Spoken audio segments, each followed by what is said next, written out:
예, 오늘 우리에게 주시는 하나님의 말씀은 히브리서 9장 1절에서 8절까지의 말씀입니다. 제가 먼저 읽겠습니다. 첫 언약에도 섬기는 예법과 세상에 속한 성수가 있더라. 예비한 첫 장막이 있고 그 안에 등잔대와 상과 진설병이 있으니 이는 성소라 일컫고 또 둘째 휘장 뒤에 있는 장막을 지성소라 일컫나니 금향로와 사면을 금으로 싼 언약궤가 있고 그 안에 만나를 담은 금항아리와 아론의 쌍난 지팡이와 언약의 돌판들이 있고 그 위에 속죄소를 덮은 영광의 그룹들이 있으니 이것들에 관하여는 이제 낱낱이 말할 수 없노라. 이 모든 것을 이같이 예비하셨으니 제사장들이 항상 첫 장막에 들어가 섬기는 예식을 행하고 오직 둘째 장막은 대제사장이 홀로 1년에 한 번 들어가되 자기와 백성의 허물을 위하여 드리는 피 없이는 아니하나니 같이 읽습니다. 성령이 이로써 보이신 것은 첫 장막에 서 있을 동안에는 성소에 들어가는 길이 아직 나타나지 아니한 것이라. 아멘. 아멘. 예, 오늘 본문 말씀을 가지고 하늘 성소의 모형 성막이라는 점을 함께 은혜 나누겠습니다. 같이 읽어볼까요? 시작. 하늘 성소의 모형 성막. 아멘. 예, 우리는 지난주에 대제사장에 대한 부분들을 8장을 통해서 우리는 다루었습니다. 우리 히브리서 8장 5절 말씀을 볼까요? 예, 같이 함께 읽겠습니다. 시작. 그들이 섬기는 것은 하늘에 있는 것의 모형과 그림자라. 모세가 장막을 지으려 할 때에 지시하심을 얻음과 같으니 이르시되 삼가 모든 것을 산에서 내게 보이던 본을 따라 지으라 하셨느니라. 아멘. 그들이 섬기는 것은 하늘에 있는 것에, 하늘에 있는 것이 뭡니까? 8장 2절입니다. 8장 2절. 네, 시작. 성소와 참 장막에서 섬기는 이시라. 이 장막은 주께서 세우신 것이요 사람이 세운 것이 아니니라. 예, 하늘에 진짜 하나님의 왕국에 하나님의 나라에 진짜 성소 장막이 있다는 거예요. 그 장막은 하나님이 직접 세우신 거예요. 사람이 세운 게 아닙니다. 이 땅에 있는 성막은 사람이 지었어요. 어떻게? 하나님이 보여주신, 모세가 시내산에 올라가서 40일 동안 있었을 때 하나님이 보여주신 그대로 내려와서 성소를 만든 것입니다. 자, 9장 1절로 넘어갑니다. 자, 하늘에 있는 것을 본따서 그 모형을 보고 이 땅에 성소를 지었습니다. 그래서 9장 1절 같이 다시 한번 읽어보겠습니다. 시작. 첫 언약에도 섬기는 예법과 세상에 속한 성소가 있더라. 첫 번째 언약. 그러니까 우리는 8장에서부터 히브리서 전체를 통해서 두 번째 언약에 대해서 계속 다루고 있는 거예요. 첫째 언약은 율법이에요. 그것은 죄를 깨닫게 하는 거예요. 지켜야 되고 지키지 않으면 죽는 것이고, 그러나 율법을 완전하게 지킬 수 있는 사람이 아무도 없어요. 율법을 완전하게 지키는 방법은 딱 하나예요. 예수 믿는 겁니다. 아멘. 아브라함은 율법 이전에 있었어요. 믿음의 조상이죠. 율법이 있기 400년 전, 훨씬 전에 있었는데, 400년인가요? 200년인가요? 예, 훨씬 전에 있었는데, 그 아브라함의 허리에 레위 자손이 있었고, 레위 자손들 중에 모세와 아론이 있었던 거예요.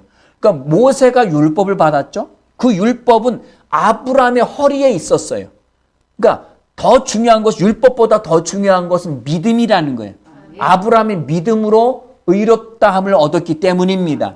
아멘. 이 믿음에 대해서 이야기하는데 아브라함의 후손인 모세가 율법을 받았지요. 이것이 첫째 언약이고요. 그 다음에 둘째 언약은 무엇을 통해서? 예수를 통해서 우리에게 주어진 것입니다. 그 예수를 통해서 주어진 둘째 언약이 지난주에 핵심으로 다루었었습니다. 우리 8장 10절입니다. 10절. 예. 같이 한 목소리로 또박또박 읽겠습니다. 시작. 또 주께서 이르시되 그날 후에 내가 이스라엘 집과 맺을 언약은 이것이니. 다시 언약을 맺겠다는 거예요. 두 번째 언약. 첫 번째 언약은 옛날 언약이 된 거고 약속이 된 거고요. 새 언약에 대해서 이야기하는 거예요. 업그레이드 버전이에요. 업그레이드 버전. 예. 9버전은 이제 새 버전이 생기면 9버전은 이제 쓸데없는 거예요. 자꾸 9버전에 익숙해져서 자꾸 그것을 쓰려고 하는 사람은 세월이 조금씩 지나면서 그것이 잊혀져 가요. 9버전에 대한 어떤 서비스 이런 것을 자꾸 없어져 갑니다. 결국은 옮겨야 돼요. 새 버전으로. 자꾸 9버전에 길들여졌다고 9버전 걸 쓰려고 하지 마십시오. 모바일이든 컴퓨터든 자꾸 새 버전을 빨리 익숙해지려고 하십시오. 어차피 바꿀 거예요. 견디다 버티다 더 이상 버틸 수 없어서 그제서야 바꾸면 이미 세상 다른 사람들은 벌써 앞서가 있어요. 그걸 능숙하게 다루는 상태가 돼 있단 말이에요. 그래서 옛 것에 대해서 자꾸 미련을 들려가지 마십시오. 예, 나이 하지 마시고 자꾸 새 것이 생기면 바로 적응하려고 하시기 바랍니다. 자, 옛 버전, 옛 언약은 이미 잊혀져 가는 것이라고 말씀드렸었죠. 히브리서 8장의 맨 마지막에서도 다시 기억하지 않는 상태로 가는 거예요. 새 버전에 대해서 이야기하는데 그 새 버전이 무엇이냐? 이스라엘 집과 맺은 언약은 다시 맺은 언약 이것이니. 네 법부터 읽겠습니다. 시작. 내 법을 그들의 생각에 두고 그들의 마음에 이것을 기록하리라. 예전의 언약은 돌판에 새겼어요. 모세가 시내산에서 가서 하나님이 직접 새겨주신 그 돌판을 가지고 왔어요. 그것이 첫 번째 언약. 그것은 마음 바깥에 있었죠. 마음 바깥에 있었던 거예요. 그러나 이전에 새 언약은 하나님이 마음판에 새겨주시겠대요. 하나님이 마음판에다 여기서 타투를, 문신을 새겨주시나요? 마음, 심령 가운데 우리 마음속 깊숙한 곳에 어떻게 그 말씀을 새길 수 있겠어요? 이것은 부활하신 예수님을 마음의 구주로 영접한 믿음의 행위에 대해서 이야기하는 거예요. 그리고 마음에 오신 성령님은 말씀의 영이십니다. 태초에 말씀이 계셨고 그 말씀은 하나님과 계셨고 그 말씀은 하나님이니라. 아멘. 성령님은 하나님의 영이죠. 로마서 8장 9장의 말씀에서는 성령이 아니고서 어떻게 하나님의 마음을 알 수 있겠니? 성령님은 하나님의 마음이셔요. 그 성령님을 우리 마음에 모신 겁니다. 부활하신 예수를 믿고 영접했다는 것은 성령님이 우리 안에 계시다는 거예요. 그래서 우리 안에 새겨진 겁니다. 다시는 지울 수 없는. 모세는 하나님이 시내산에서 10가지 계명을 두 돌판에 받아가지고 오다가 내려오다 보니까 이스라엘 백성들이 벌써 우상 숭배하는 거예요. 열이 받아서 그것을 집어 던져버렸어요. 왜? 이스라엘 백성들이 벌써 언약을 파기했기 때문에 더 이상 그들이 가지고 있는 언약의 돌판이 십계명이 더 이상 쓸모가 없는, 집어 던져버렸어요. 다 부서졌습니다. 그러나 둘째 우리에게 새겨지는 새 언약은 파기될 수 있는 게 아니에요. 아멘. 마음판에 새겨졌기 때문에 우리 심령 가운데 들어와 있기 때문에 파기될 수 있는 게 아닙니다. 다윗이 주의 영을 내게서 거두지 마옵소서라고 기도했다고 해서 우리가 오늘날에도 주여 성령을 내게서 거두지 마옵소서 떠나갈까 봐 두려워서 기도할 필요가 없습니다. 그 성령님은 우리를 떠나지 않으십니다. 영원히 거주하고 계십니다. 아멘. 내 법을 그들의 생각에 두고 그들의 마음에 이것을 기록하리라. 나는 그들에게 하나님이 되고 그들은 내 백성이 될 것이라고 주님께서 새 언약을 새겨 주셨습니다. 새 언약을 우리가 받은 거예요. 아멘. 자, 9장으로 다시 넘어가서 9장 1절 말씀 아까 좀 전에 읽었었죠. 첫 언약에도 섬기는 예법과 세상에 속한 성수가 있더라. 새 언약에 대해서 명확하게 설명하려고 하다 보니까 구약에 있던 성소에 대해서, 구약의 레위기 그 말씀에 대해서 다시 설명할 필요가 있었던 거예요. 그래서 굳이 히브리서 기자가 9장 1절에 다시 이야기하는 거예요. 옛 언약에도 섬기는 예법이 있어요. 예법이 있는 거예요. 그 세상에 속한 성소가 있더라. 그러니까 하늘 모형을 모세가 보고 내려와서 성소를 지어서, 여기 성소라는 단어가 어떤 단어이냐면은 하기온이라는 단어에 따라서 해보시겠습니다. 하기온. 거룩한 곳. 예. 거룩한 것이라는 의미도 있고요. 거룩한 곳이라는 어떤 장소, 어떤 모임의 어떤 장소의 의미도 있습니다. 그러니까 거룩한 것, 거룩한 곳이라는 의미예요. 우리는 성소하면 당연히 성막을 생각하지만 여기서 그냥 이 단어가 형용사로서 거룩한 것, 거룩한 곳이라는 의미를 갖고 있습니다. 자, 세상에 속한 성수가 있더라. 예비한 첫 장막. 여기 장막이라는 단어가 어떤 뜻을 갖고 있냐면은 스케네라는 헬라어인데, 스케네라는, 따라서 해보시겠습니다. 스케네. 천막이라는 의미예요. 천막. 예. 예비한 첫 번째 천막이 있고 그 안에, 천막 안에 등잔대와 상과 진설병이 있으니 이는 성소라. 그러니까 성막이라는 말이 맞는 거예요. 거룩한 천막. 하기온. 그래서 하기온, 거룩한 곳인데 그것은 천막의 거룩한 곳이라는 거예요. 그 안에는 뭐가 있었느냐? 등잔대와 상과 진설병이 있으니 라고 하면서 이것은 성소라. 거룩한 곳이다. 왜 거룩하죠? 하나님의 말씀이 있으니까. 하나님의 거룩한 영이 임재하시는 장소, 구름기둥, 불기둥이 그 지성소 위에 있었죠. 성소라 일컫고. 3절 읽겠습니다. 시작. 둘째 휘장 뒤에 있는 장막을 지성소라 일컫나니. 자, 성소가 천막이 있는데 구분이 되어 있다는 거예요. 첫째 장막, 첫째 휘장도 있을 거 아니에요. 첫째 휘장은 성소를 들어가는 휘장을 이야기하는, 그 성소 휘장을 지나가서 들어가면 또 휘장이 또 있어요. 그 휘장을 둘째 휘장 뒤에 있는 장막을 지성소라. 이 휘장을 지나가야 지성소, 지성소, 지극히 거룩한 성소라는 건데, 이 지성소라는 단어도 원어에서는 하기온을 2번 반복했어요. 하기온, 거룩한 곳. 그냥 우리 여기에 번역된 대로 지성소라는 일컫는 곳인데 거기는 거룩한 곳이고, 왜 거룩합니까? 하나님의 말씀의 법궤가 거기 있기 때문입니다. 그 안에는 향로와 사면을 금으로 싼 언약궤가 있고, 그 안에 만나를 담은 금 항아리와 아론의 쌍난 지팡이와 언약의 돌판들이 있고 라고 되어 있습니다. 아이고, 이거 어렵죠? 말로 설명하려니까 어려워요. 예, PPT 한번 띄워봐 주시기 바랍니다. 예, 이것이 이스라엘 백성들이 광야 생활을 할 때에 60만 명, 우리는 60만 명 별로 안 와닿잖아요. 우리나라 군인들 전체를 합하면 60만 명쯤 됩니다. 평택 인구가 지금 58만에서 60만 명 사이 될 거예요. 평택 인구를 벌판에, 이 평택 평야 한 벌판에 다 모았다고 생각해 보십시오.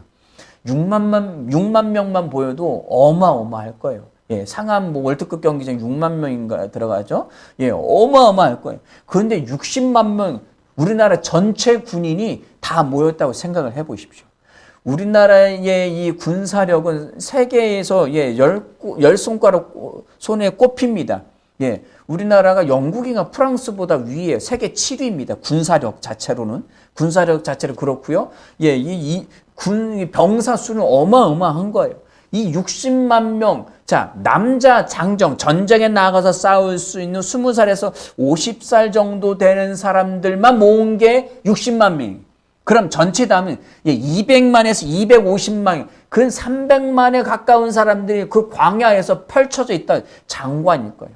그 장관의 한가운데 한복판에 이 성막들이 있습니다. 여기 보이시는 것처럼 여기로 안 비춰지네요. 비춰지나요? 제가 옆에서 보니까 안 되네요. 자, 성막이 있습니다. 성막이 있는데 요 들어가는 입구가 동편이에요. 저 구름 기둥 있는 곳이 서편입니다. 동편의 문이 한 10m 정도 됩니다. 10m 정도 되는 큰 문이에요. 이 큰 문이 이렇게 큰 천막으로 이렇게 천으로 가려져 있지만 이렇게 서로 이렇게 묶어서 이게 커튼을 이렇게 묶어가지고 이렇게 열어둘 수 있습니다. 문이 큰 이유는 예수가 큰 길이 되시기 때문입니다. 예수님은 구원의 큰 문이십니다. 그곳을 딱 들어가면은 여기 보이는 것처럼 번제단이 있고 번제단 뒤에 물두멍이 있고 물두멍이 있고 그 다음에 성소가 있게 됩니다. 자, 이게 이제 낮에는 구름 기둥, 밤에는 불 기둥인데 저 구름 기둥과 불 기둥이 있는 곳이 지성소의 말씀의 법궤 바로 윗부분에 있는 거예요. 그래서 사면으로 각각 세 지파씩 12지파가 이 성소를 뜰을 중심으로 성소를 중심으로 진영을 맞추어져 있는 거예요. 굉장히 멋있죠. 굉장히 멋있습니다. 자, 다음 넘겨주실래요? 자, 이렇게 보이는 것처럼 번제단이 있고 딱 들어가자마자 보이는 것이 활활 타오르는 밑에 이제 불구덩이가 보이죠. 그 아궁이처럼 거기 장작불을 계속 떼는 거예요. 그리고 여기 이제 번제단이 있어서 막 고기를 태우니까 막 뭐 연기와 함께 막 올라가죠. 그리고 그 뒤에 물두멍이 있고 그리고 성전이 있습니다. 자, 그다음요. 12지파씩 이렇게 진영이 갖춰져 있고요. 그 다음 넘겨주시고요. 여기 이 사진을 조금 줄게요. 자, 이스라엘 백성이든 그 누구든지 간에 죄를 지었다라고 마음이 여겨지고 그리고 다른 사람이 당신 이거 죄를 지었어. 율법을 어겼어. 라고 되면은 소가 됐든 염소가 됐든 양이 됐든 끌고 옵니다. 데리고 와서 여기 보이시는 것처럼 데리고 와서 양쪽 편에 이제 이런 탁자들이 이루어져 있죠. 탁자들 그쪽으로 끌고 가서 양을 잡는 거예요. 양을 잡는데 이 양을 백성이 잡을까요? 제사장이 잡을까요? 누가 잡을까요? 근거가 어디 있어요? 추측인가요? 자, 레위기서 보시겠습니다. 레위기 1장입니다. 2절부터 읽을게요. 2절부터 2절 읽겠습니다. 시작. 이스라엘 자손에게 말하여 이르라. 너희 중에 누구든지 여호와께 예물을 드리려거든 가축 중에서 소나 양으로 예물을 드릴지니라. 이스라엘 백성 중에서 하나님 앞에 예물을 드리려고 한다면 너희 중에서 이스라엘 백성 중에서 소나 양을 가지고 예물을 드리는데 어떻게 하느냐? 자, 3절 4절 읽겠습니다. 시작. 그 예물이 소의 번제이면 흠없는 수컷으로 회막문에서 여호와 앞에 기쁘게 받으시도록 드릴지니라. 그는 번제물의 머리에 안수할지니. 자, 여기에 그는이라고 되어 있습니다. 누가 안수합니까? 그는. 그가 누구냐? 2절 말씀에 너희 중에 누구든지 죄를 지은 사람이면 누구든지 그는 번제물에 여기 성전 뜰에 들어와서 그에게 안수한다는 거예요. 안수한다는 것은 내 죄를 이 소나 양에게 떠넘긴다는 거예요. 떠넘기는 거예요. 전가시키는 거예요. 내게 있는 죄를 이 양한테, 이 소한테 떠넘깁니다. 넘기는 거예요. 자, 안수할지 읽겠습니다. 그를 위하여 기쁘시게 받으심이 되어 그를 위하여 속죄가 될 것이라. 그는 죄를 지은 백성이 그 소나 양을 데리고 와서 머리에 안수합니다. 자, 그렇게 하면 5절입니다. 그는 여호와 앞에서 그 송아지를 잡을 것이요. 안수하고 누가 잡아요? 그가 데려온 사람이, 제사장이 잡는 게 아닙니다. 데려온 사람이 잡는 거예요. 데려온 사람이 잡고, 그러면 제사장들은 도대체 무슨 역할을 합니까? 그 다음에 나옵니다. 자, 아론의 자손 제사장들은 그 피를 가져다가 회막문 앞에 제단 사방에 뿌릴 것이며. 자, 죄를 지은 사람이 양이나 소를 데리고 와서 그것을 그 상 위에 올려놓고 먼저 목을 따겠죠. 목을 딸 때에 제사장이 그것을 피를 받는 거예요. 그 피를 받아다가 번제단에다 뿌리는 거예요. 그리고 내 귀퉁이에 뿔이 있는데 거기다 뿔에다 바르는 거예요. 예수 그리스도가 십자가에 못 박혀 내 죄로 인해서 죽으셔서 지옥 불못에 들어가서 모든 죄값을 치르는 것을 의미합니다. 번제단은. 그리고 그 뿔, 내 귀퉁이의 뿔은 구원의 뿔이에요. 자, 다시 PPT 한번 넘겨봐 주세요. 네, 왔다 갔다 할 거예요. 자, 여기에다가 뿌리고 그리고 이 뿔에다가 각각 이 내 귀퉁이에 이게 뿔이 있어요. 뿔이 있는데 이 내 귀퉁이에 피를 바르는 거예요. 예수는 우리의 구원의 뿔이십니다. 시편 말씀에 보면 계속적으로 하나님은 나의 구원의 뿔이십니다. 구원의 뿔이십니다 하잖아요. 그리고 가나안 땅에 들어가서도 각각 그 성소가 이렇게 있을 때에 죄를 지은 사람은 누구든지, 만약에 일부러 죄를 지은 사람은 뭐 형벌을 받지만, 실수로 모르고 사람을 죽였어요. 잘못해서 실수로. 그러면 그때 그 가족이 나를 또 죽이려고 할 거야. 원수를 갚으려고. 그럼 그때 잽싸게 도망가서 도피성에 가서 이 성소에 있는 구원의 뿔을 잡는 거예요. 잡으면 그 누구도 끌어낼 수가 없습니다. 그래서 자초지경을 먼저 듣는 거예요. 여차해서 내가 어떻게 하다 보니까 실수다, 이거는 내가 고의로 죽인 것이 아니야, 이렇게 해서 재판을 받게 됩니다. 이것은 구원의 뿔에 갖다가 피를 바르는 겁니다. 그동안 그 양을 잡은 그 죄인은 계속 잡는 거예요. 배를 가르고 장기를 다 꺼내고 가죽을 벗기고 정강이 잘라내고 이 일들을 계속 하게 됩니다. 자, 레위기 1장 5절 말씀 다시 돌아갑니다. 자, 아론의 자손, 여기부터 읽겠습니다. 중간부터 시작. 아론의 자손 제사장들은 그 피를 가져다가 회막문 앞 제단 사방에 뿌릴 것이요. 그는 제사장이 아니에요. 이스라엘 백성 중에 죄를 지은 사람이요. 자, 그는부터 읽습니다. 시작. 그는 또 번제물에 가죽을 벗기고 각을 뜰 것이요. 예, 우리는 보통 이전까지 대부분 아는 게 제사장들이 그 일을 다, 거룩한 제사장들이 다 안다고 생각하는데 그게 아니에요. 예수님을 죽인 것도 나고요. 예수님을 지옥에 보낸 것도 나예요. 내 죄 때문에. 그렇기 때문에 그 재물을 가져온 사람들이 이 일들을 다 하게 되는 겁니다. 자, 7절 8절 말씀 읽겠습니다. 7절 8절입니다.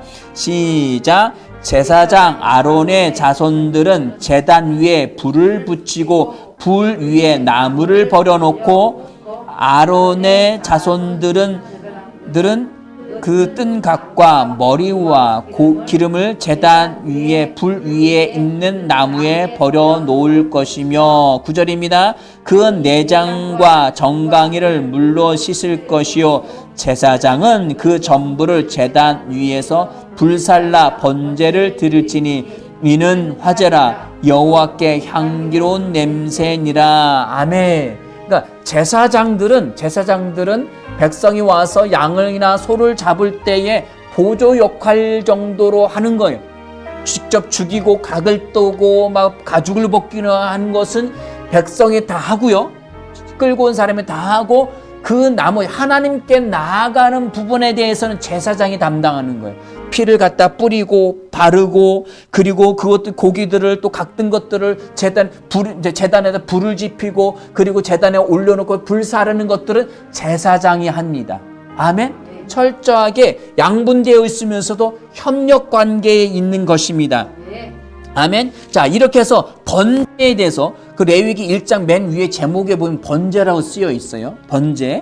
번제라고 쓰여 1장 맨 위에 보면은, 자, 이렇게 한 다음에 레위기 2장으로 넘어가면 이건 소제예요. 곡식을 곱게 가루로 내어서 드리는 제사고요. 5대 제사를 이야기합니다. 5대, 첫 번째 번제, 그 다음에 소제, 그 다음에 세 번째가 3장에 나옵니다. 3장 1절 말씀 볼게요. 1절 2절. 사람이 만일 화목제물에 제물을 예물로 드리되 소로 드리려면 수컷이나 암컷이나 흠 없는 것으로 여호와 앞에 드릴지니 그 예물의 머리에 안수하고 회막문에서 잡을 것이요. 자, 사람이 만일, 제사장이라고 표현하지 않았어요? 사람이 만일 1절 말씀에, 그 사람이 와서 2절 말씀에 그 예물의 머리에 안수하고 회막문에서 잡을 것이요. 그 다음에 이제 제사장들이 이야기하는 거죠.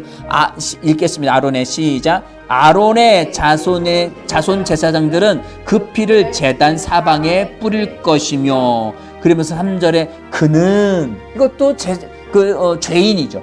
백성이 데리고 와서 한 3장의 화목제, 그리고 4장의 속죄제, 그리고 5장으로 넘어가면서 5장 마지막 14절 이후에 속건제, 이렇게 5대 제사가 있는데 2장에 나오는 소제, 그 곡식을 가루내어서 드리는 거 빼고 동물을 잡아 드리는 모든 제사는 직접 그 백성이 데리고 와서 목을 따고, 그리고 가죽을 벗기고 각을 뜨고 하는 것들은 다 백성이 하게 되어 있습니다. 이 일들을 왜? 지은 사람은 누구예요? 백성이. 내가 지은 거니까. 내 죄 때문에 이 양이 죽는 걸 철저하게 목교하는 거죠. 철저하게 목교하는 거예요. 뭐 이게 유튜브나 여러 가지 이런 방송 매체들을 보면 거기에 꼭 흰 가운 입은 제사장 역할을 하는 사람들이 그걸 다 해요. 그것이 아닙니다. 백성들이 하는 거예요. 죄를 지었다고 해서는 모든 백성들이 와서 그 작업들을 하게 되어 있습니다. 자, 이렇게 하고요. 자, 히브리서 9장으로 다시 넘어와서, 자, 9장 2절 말씀에 예비한 첫 장막이 있으니, 이 장막은 천막이네. 첫 번째 천막이 있고 그 안에 등잔대와 상과 진설병이 있으니 라고 되어 있습니다. 자, PPT 넘어갑니다. 잘 따라오셔야 돼요. 자, 이곳에서 다 한 다음에, 자, 이곳을 지나고 나면은 여기서부터 양의 피를 받아가지고 성소로 들어가기 전에 이 물두멍에서 손과 발을 씻습니다. 대야에 떠서 손과 발을 씻는데, 예수 그리스도는 우리의 생명수이시죠. 예수 그리스도의 생명수에 대해서 이야기합니다. 그분의 우리의 모든 죄를 다 씻으시는 분이에요. 아멘. 자, 이 씻는 것은 뭐 세례를 의미하는 게 아니에요. 죽는 것은 로마서 6장 4절 말씀에 그리스도와 함께 죽고, 함께 죽는 거예요. 연합해서 함께 죽는 그 침례를 의미합니다. 구약에서는 예법상 그것을 물로 뿌려서 씻는 정도로 이야기하지만, 신약에 와서 이것을 완전히 죽는 거죠. 예수는 우리의 생수가 되시고요. 그리고 이 손발을 씻은 사람이 1년에 한 번 지성소 안까지 들어가는 사람이 대제사장입니다. 그러나 레위인들은 계속 매일같이 성소에 들어가서 이게 떡과 그리고 분향단과 그리고 등잔대를 관리해야 하기 때문에 매일 들어갑니다. 자, 다음 사진이요. 바깥들, 성소의 바깥들, 성소 그 뒤에 지성소가 있습니다. 자, 그 다음 사진이요. 이렇게 동편을 통해서 들어가면은 북쪽에 떡상이 있고요. 남쪽에 그 등잔대가 있습니다. 7개의 살구꽃 형상을 가진 7개의 등잔대가 있고요. 정면에 서쪽 정면에 분향단이 있습니다. 분향단. 이건 그냥 상만 있는 거예요. 상만. 향을 피울 수 있는, 향을 올려놓을 수 있는 분향단이 있습니다. 예수 그리스도, 여기 북쪽에 있는 떡은 뭐냐? 예수 그리스도는 우리의 생명의 떡이시죠. 그래서 2개로 분류되는 12개의 떡을 2개로 6개에서 분류되어 있는데 12지파를 6개 지파씩 나누어 놓은 거예요. 예수 그리스도는 우리의 생명의 떡이다. 그리고 여기에 남쪽에 있는 이 그 등잔대는 예수 그리스도는 우리의 생명의 빛이시다. 생명이 빛이시다라는 것을 의미하고요. 그리고 정중앙에 있는 분향단은 향로를 이 위에 올려놓는 거예요. 올려놓는데 예수 그리스도는 우리의 중보 기도자 되시는 것을 의미합니다. 자, 이렇게 하는데, 여기 이 향로는 어디에 원래 있느냐 하면은 이 법궤가 지금 이렇게 되어 있는데, 원래 이게 남북 방향으로 이렇게 되어 있는 겁니다. 남북 방향으로. 자, 이곳에 향로를 대제사장이 여기서 향로에다가 바깥들에 나가서 번제단에서 불을 담아서 그리고 율법대로 그 향 가루를 만든 것을 위에 담아서 그럼 연기 타면서 연기가 나겠죠. 그 향로를 가지고 지성소 안에 들어가서 자욱하게 연기를 냅니다. 하나님 임재이면서도 이 법궤 위에서 하나님이 만나는 이 소위 말하면 속죄소라고 하는 시온좌라는 이곳에 하나님의 임재가 있기 때문에 죄인이 들어가서 하나님 직접 배울 수 없으니까 이것을 자욱하게 만듭니다. 하나님의 임재를 의미하기도 하고 하나님 직접 배우는 부분들을 좀 이렇게 가리는 부분도 있습니다. 자, 그 다음 사진이요. 번제단이고요. 번제단. 이게 각각 모양은 각각 조금씩 다릅니다. 조금씩 다른데 하여튼 이런 모양으로 되어 있고요. 넘어가시고요. 지성소 있는 부분을 제가 이것이 이제 휘장이에요. 둘째 휘장이라고 되어 있죠. 이 휘장이 예수님이 십자가에 못 박혀 죽으실 때 위에서부터 아래까지 쫙 찢어졌죠. 그런데 이 휘장이 사람이 직접 손으로 이제 따은 거라 해야 되나요? 그 옷 뜨개질할 때 뜨개질을 한 거고요. 이 폭이 10cm에서 15cm예요.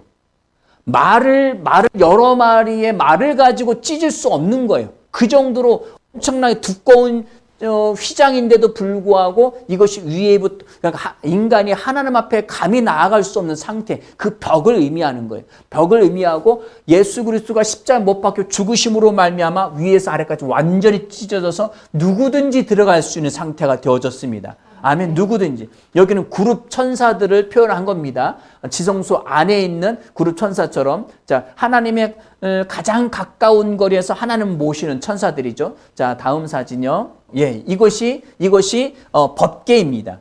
이렇게 딱 들어가면은 이렇게 남과 북쪽으로 이렇게 놓여져 있습니다. 서편을 마주보고 이 그룹 천사들은 그룹 천사라고 하는데 이 그룹 천사는 모양도 조금씩 만든 사람마다 조금씩 달라요. 조금씩 다르지만 두 천사가 이렇게 하고 있는데 이 안에는 하나님의 말씀의 돌판이 있죠. 그리고 오늘 히브리서 말씀처럼 그리고 만나를 담은 항아리, 그리고 또 뭐가 있죠? 아론의 쌍난 지팡이, 이런 종류, 이 세 가지 종류가 있는데 원래는 지금 시간 관계에서 다 찾아보지 않겠습니다. 레위기 16장하고 출애굽기 24장, 25장에 보면 이 부분들이 나오는데 아론의 쌍난 지팡이는 민수기 24장인가 25장에 나와 있습니다. 첫 번째는 하나님께서 광야 생활하면서 만나를 먼저 주시죠. 만나를 주시면서 이것을 담아서 길이 기념하라 해가지고 항아리를 만들었습니다. 금으로 된 항아리에다가 만나를 넣어서 이 법궤 하나님 앞에 두라라고 했으니까 이 법궤 앞에 두는 거예요. 그 안에 들어가 있는 게 아니에요. 법궤 안에 들어가는 게 이 앞에 두는 거고요. 아론의 쌍난 지팡이도 법궤 앞에 두라고 했습니다. 원래 법궤 안에는 모세의 두 돌판만 들어가 있는 거예요. 두 개의 돌판만 이 안에 들어가 있는데 언제 이 만나의 항아리와 그리고 아론의 쌍난 지팡이가 이 안에 들어가는지는 기록이 남아 있지 않아요. 뭐 추측하기는 솔로몬 시대 이후에 그 안에 넣어놓지 않았겠느냐라고도 이야기를 합니다. 여러 가지 뭐 설이 있는데 여하튼간 이 바깥에 있던 것들이 히브리서에서는 이 두 가지 자체도 이 안에 들어가 있는 거로 설명을 합니다. 설명하고요. 이것이 중요한 것은 이 법궤 위에 이것이 중요합니다. 이 뚜껑, 그룹 천사가 손을 이렇게 양 날개를 대고 있는 이곳을 속죄소라고 합니다. 속죄소. 1년에 한 번 대제사장이 7월 중순에서 열흘이 지난, 우리나라 지금 태양력으로 한다면 9월 말에서 10월 초순쯤 되죠. 대속죄일에 대제사장이 한 번 들어가서 여기에다가 피를 뿌려 자기와 자기 친족들과 백성들의 죄를 위해서 여기다 이 사방에다 피를 먼저 뿌리고 그리고 여기에다가 7번 피를 뿌리게 됩니다. 그래서 여기는 속죄소라고 하는데 그러니까 장소인 개념의 속죄소라고 하죠. 그러니까 죄를 속하는 것, 장소의 개념보다는 죄를 용서하는 것 그리고 화해하는 것, 이거 더 강해요. 장소의 개념보다도. 요 부분에서 하나님이 우리의 죄를 완전히 제거하시고 그리고 화해하시고 하나님께서는 또한 출애굽기 말씀에서 뭐라고 하면 이곳에서 내가 만나서 내가 대제사장이나 모세와 함께 만나서 이곳에서 말하겠다. 여기서 말하겠다고 말씀하십니다. 이곳은 하나님의 말씀하시는 곳입니다. 하나님의 말씀이 있는 곳입니다. 그래서 이곳은 은혜의 보좌, 시온 좌라고도 합니다. 여기에서 이루어지는 놀라운 역사가 예수 그리스도를 통해서 이루어집니다. 아멘. 지성소가 지성소될 수 있는 것은 하나님의 말씀에 법궤가 있어서고요. 그 위에 이 상판에다가 하나님이 이곳에서 내가 만나서 너에게 말을 직접 말할 거야. 그리고 이곳에서 죄를 용서할 거야.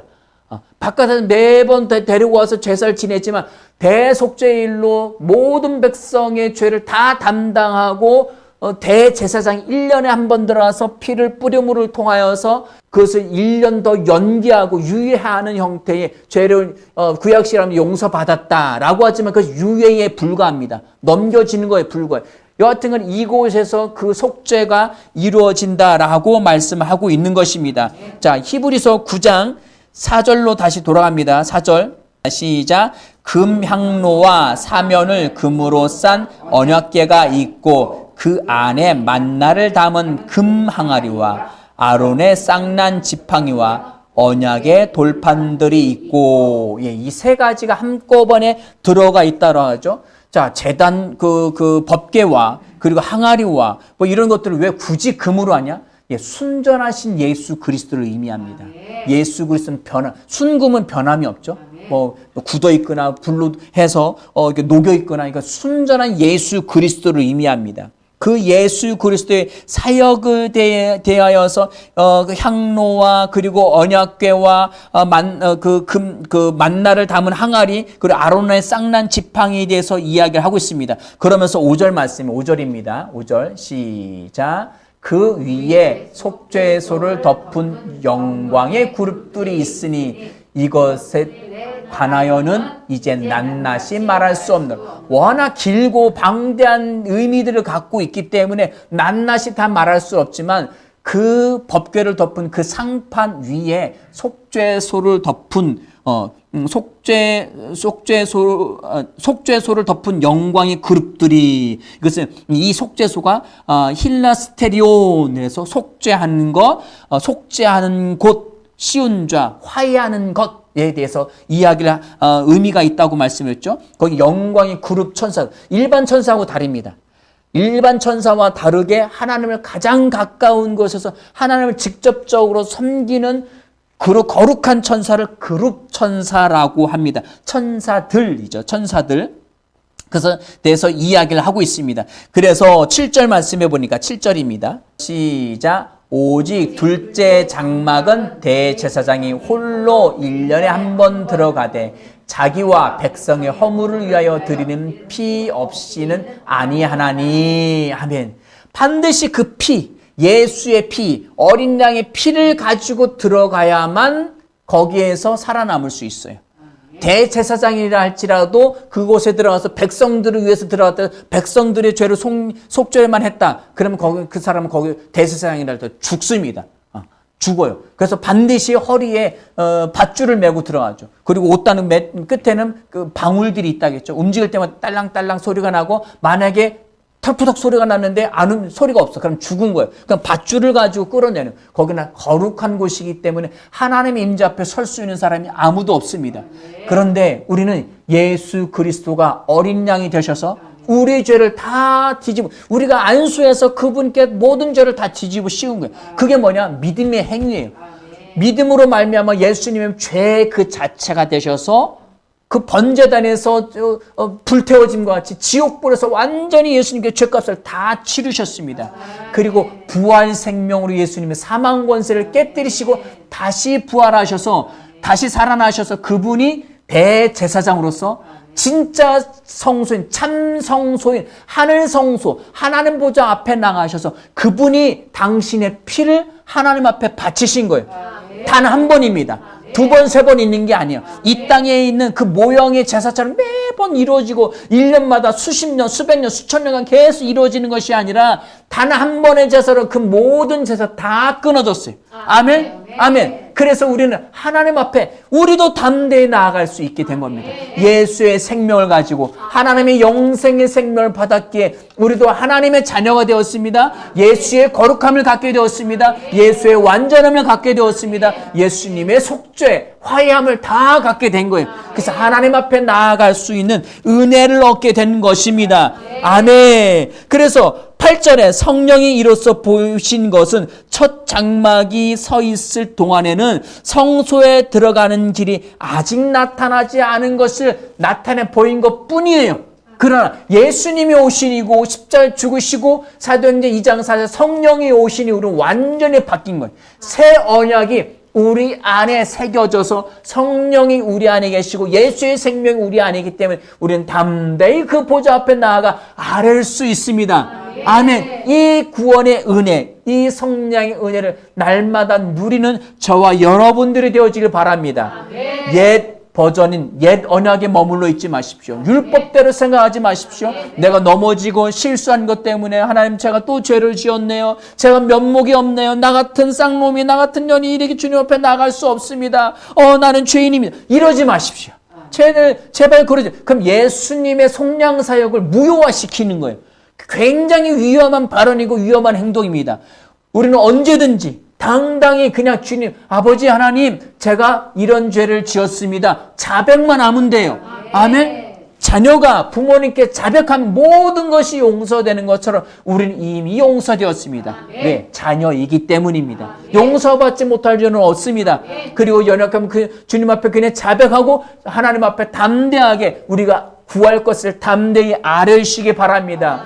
그리고 그분으로부터 받은 모든 상속권을 활성화시키셔서 기도와 말씀으로 활성화시켜서 승리하시는 저와 여러분들의 삶이 되어지길 축원합니다. 이번 명절 기간에도 이 말씀으로 승리하시기 바랍니다. 기도하시겠습니다.